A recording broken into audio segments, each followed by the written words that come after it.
Mixed by Aryan Alvela Bihar. तहिया हमर गजब पिया रोज घूमै छै चिरैया गे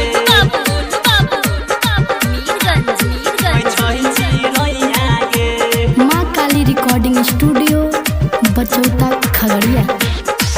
नहीं छै घर में रुपया पैसा, नहीं छै घर में राशन गे, नहीं छै घर में रुपया पैसा, नहीं छै घर में राशन गे।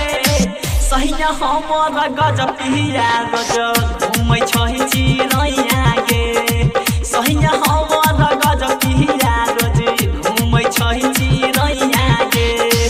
नहीं छै घर में रुपया पैसा, नहीं छै घर में राशन गे, नहीं छै घर में रुपया पैसा, नहीं छै घर में राशन गे।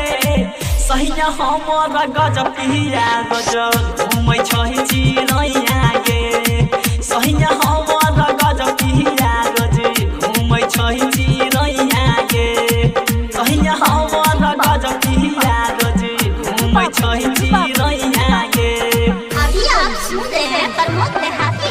घूमै छै चिरैया गे, सहिया हमर गजब पिया रोज घूमै छै चिरैया गे।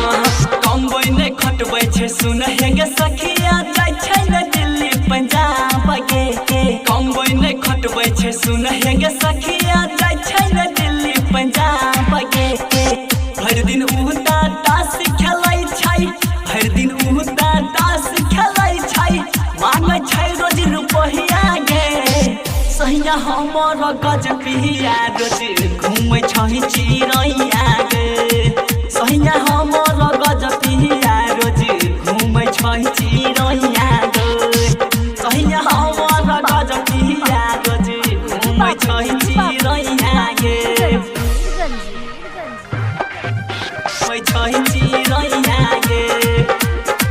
सहिया हमर गजब पिया रोज घूमै छै चिरैया गे। दू गो छै हमरा धिया पुता, केना के ओकरा पढ़ैबै गे, ई महाराजा बानै बात बुझै छै, लागै छै ओकरा नै शरम गे। राइटर अजय कहै रोज, प्रमोद देहाती कहै रोज, मानै छै नै बतिया गे। सहिया हमर गजब पिया रोज घूमै छै चिरैया गे, सहिया हमर गजब पिया रोज घूमै छै धपजरिया गे। माँ काली रिकॉर्डिंग स्टूडियो बचौता खगड़िया।